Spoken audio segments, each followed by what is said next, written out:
Fertilization is the epic story of a single sperm facing incredible odds to unite with an egg and form a new human life. It is the story of all of us.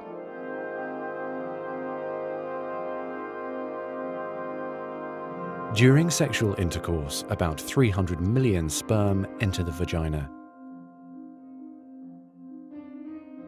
Soon afterward, millions of them will either flow out of the vagina or die in its acidic environment. However, many survive because of the protective elements provided in the fluid surrounding them. Next, the sperm must pass through the cervix, an opening into the uterus. Usually, it remains tightly closed, but here the cervix is open for a few days while the woman ovulates. The sperm swim through the cervical mucus, which is thinned to a more watery consistency for easier passage. Once inside the cervix, the sperm continues swimming toward the uterus, though millions will die trying to make it through the mucus. Some sperm remain behind, caught in the folds of the cervix, but they may later continue the journey as a backup to the first group. Inside the uterus, muscular uterine contractions assist the sperm on their journey toward the egg.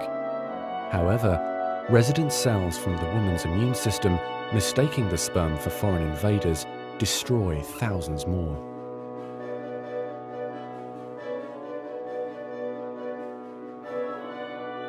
Next, half the sperm head for the empty fallopian tube, while the other half swim toward the tube containing the unfertilized egg.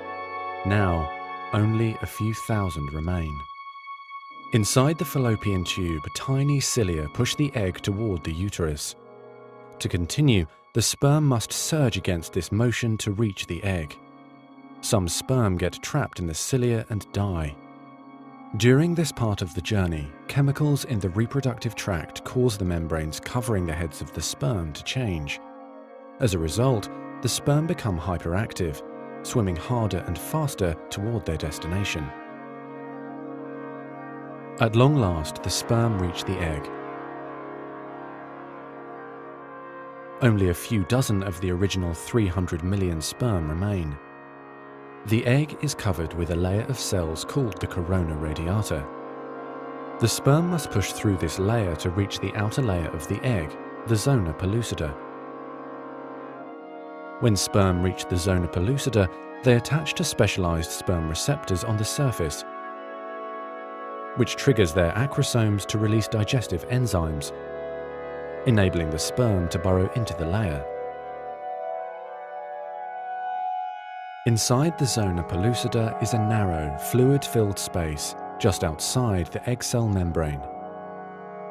The first sperm to make contact will fertilize the egg. After a perilous journey and against incredible odds, a single sperm attaches to the egg cell membrane.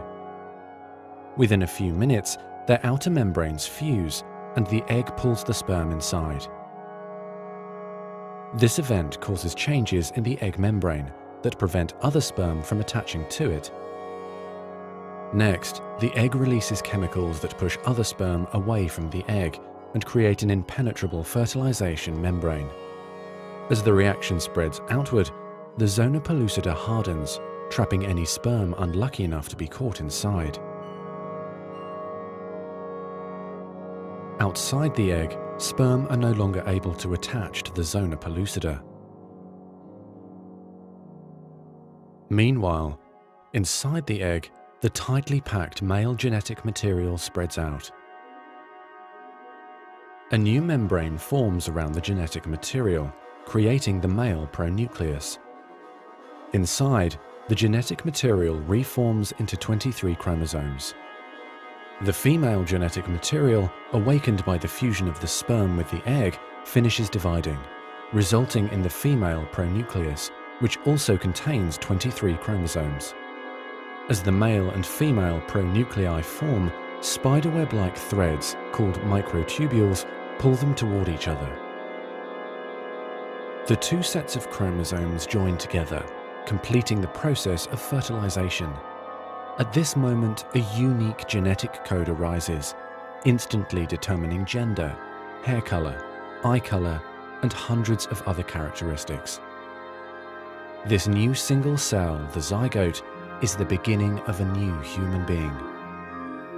And now the cilia in the fallopian tube gently sweep the zygote toward the uterus, where he or she will implant in the rich uterine lining, growing and maturing for the next 9 months until ready for birth.